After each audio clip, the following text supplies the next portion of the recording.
Hello বন্ধুরা, গত কয়েক সপ্তাহ আগে থেকে তোমাদের ট্যাবের টাকা দেওয়া শুরু হয়ে গেছে। অর্থাৎ এখনো পর্যন্ত পশ্চিমবঙ্গের 90% ছাত্রছাত্রীরা ট্যাবের টাকা পেয়ে গেছে এবং এখনও কিছু ছাত্রছাত্রী ট্যাবের টাকা পায়নি। তো তাদের মনে একটাই দুশ্চিন্তা রয়েছে যে আমরা ট্যাবের টাকা কবে পাবো, কি এখনো পাবোই না। তো তাদের এই ভুল সম্পর্কে তোমাদের কবে পাবে সেই সম্পর্কে ভুল সমাধানটা আমি নিয়ে এসেছি। তোমাদের কি করণীয় যে তোমরা অতি তাড়াতাড়ি কিছুদিনের ভিতরেই সেই ট্যাবের টাকাটা পাবে। তো তোমাদের অবশ্যই সহকারে যে কাজগুলি করতে হবে সেগুলি হচ্ছে, তোমরা হয়তো স্কুলে সেগুলো জানাইছো যে হয়েছে কি প্রত্যেক স্কুলে একজনের, যদি 400 ছেলা পড়ছে সেই জায়গায় একজনের ট্যাবের টাকা আটকে রয়েছে। সেরকম প্রত্যেক স্কুলের পশ্চিমবঙ্গের আয়তায় যতগুলো স্কুল রয়েছে প্রত্যেক স্কুলে কিছু না কিছু ছাত্রছাত্রী এখনো পর্যন্ত ট্যাবের টাকা পায়নি। তো সেই ছাত্রছাত্রীরা কি করবে, তারা ব্যাংকেও দেখছে আইএফসিএফ কোড ঠিক রয়েছে, ব্যাংকের নাম্বারও ঠিক রয়েছে, তো প্রবলেমটা কোনটা হচ্ছে, তাদের টাকা ঢোকে না। সমস্ত ছাত্রছাত্রী তাদের বন্ধু বান্ধবীদের ঢুকে গেছে, কিন্তু কিছু কিছু স্টুডেন্টদের এখনো পর্যন্ত ঢোকেনি। তারা এই নিয়ে বিশেষ ডিমোটিভেট হয়ে গেছে যে পাবো কি পাবো না। তাদের তরফ থেকে আমি একটা কথাই বলে রাখি, তোমরা এই সপ্তাহের সোমবারের কাছাকাছি, সোমবারের মধ্যে তোমরা ব্যাংকের খাতা চেক করতে পারো, অবশ্যই সহকারে তোমাদের টাকা ঢোকার গল্প। নেক্সট, তোমাদের যারা 11-এ যাদের টাকা ঢুকেছে এবং যারা দ্বাদশ শ্রেণীতে পড়ে টাকা ঢুকেছে ট্যাবের টাকা, তো এই ট্যাবের টাকা তোমাদের অবশ্যই সহকারে যারা পাওনি তাদের ক্ষেত্রে এখন বিশেষ যে করণীয়, তোমরা অবশ্যই সহকারে সোমবারের মধ্যে ঢুকবে।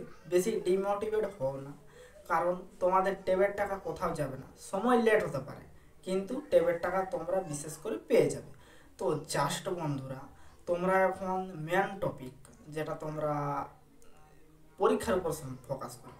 পরীক্ষা বলতে টেস্ট পরীক্ষা এবং যে এখন তোমাদের পরীক্ষা চলবে, যারা কিছুদিন পরেই তো পরীক্ষা হতে শুরু চলেছে, তো সেই পরীক্ষার উপর বিশেষ করে সমাধান বা ফোকাস করো। ট্যাবের টাকার দিকে বেশি ফোকাস করতে যেও না বন্ধুরা, কারণ ট্যাবের টাকা তোমাদের কোথাও যাবে না। আমি তোমাদের গ্যারান্টি সহকারে দিয়ে দিয়েছি ট্যাবের টাকা তোমাদের অবশ্যই সহকারে ঢুকবে। তোমরা জাস্ট সোমবার পর্যন্ত ওয়েট করো। আর প্রবলেমটা কিসের জন্য হয়েছে তোমাদের এটাও বলে রাখি, এই ট্যাবের টাকার প্রবলেম না ঢোকার প্রবলেম হচ্ছে জানো কি, তোমাদের স্কুল মাস্টার মশাইরা সঠিক তথ্য দিয়েছে, যারা অ্যাপ্রুভ করেছে টাকাগুলো পাঠিয়েছে তাদের হয়তো ভুল হয়েছে, তোমাদেরও ভুল হয়নি। তবে কিছু কিছু 1000 জন ছাত্রছাত্রীর মধ্যে কিছু না কিছু ছাত্রছাত্রীর কি হয়েছে, ডকুমেন্টস দিতেই ভুল হয়ে গেছে। অর্থাৎ ডকুমেন্টস বলতে ব্যাংকের খাতার নম্বর এবং আইএফসিএফ কোড, এই দুটো জিনিসেই তাদের ভুল হয়ে গেছে।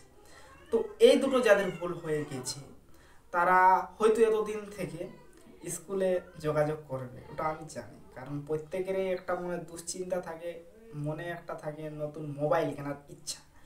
তার জন্য বিশেষ করে সে হয়তো বুঝে গেছে যে আমার ভুলের জন্য আমি পাইনি, কিন্তু তাদেরও এখনো পর্যন্ত ঢুকেছে। কিছু কিছু ছাত্রছাত্রীর বাকি রয়েছে, যেমন ধরো 100 জনের মধ্যে 10 জনের বাকি রয়েছে, এরকম ঘটনাটা ঘটে গেছে বন্ধুরা। তো জাস্ট তোমরা এখন পড়াশোনায় ফোকাস করো এবং যারা ভালোভাবে তোমরা ভাবছো না ঠিক আছে, কিন্তু ভালোভাবে পড়াশোনায় করো, টাকা তোমাদের অবশ্যই সহকারে সোমবারের ভিতরে ঢোকার গল্প।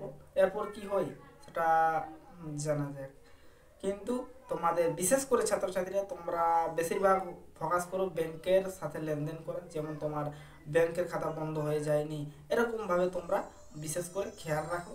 আর অবশ্যই সহকারে তোমাদের টাকা ঢুকবে। না যদি ঢুকে থাকে সোমবারের মধ্যে একটা কমেন্ট করো, আমি তোমাদের সেই কমেন্টের ভিতরে রিপ্লাই দেওয়ার চেষ্টা করব এবং বোঝাবো কি তোমার প্রবলেম হয়েছে। তো আজকের এই ভিডিওটা এতদূর পর্যন্তই, দেখা হচ্ছে প্রত্যেকের সাথে নেক্সট ভিডিওতে।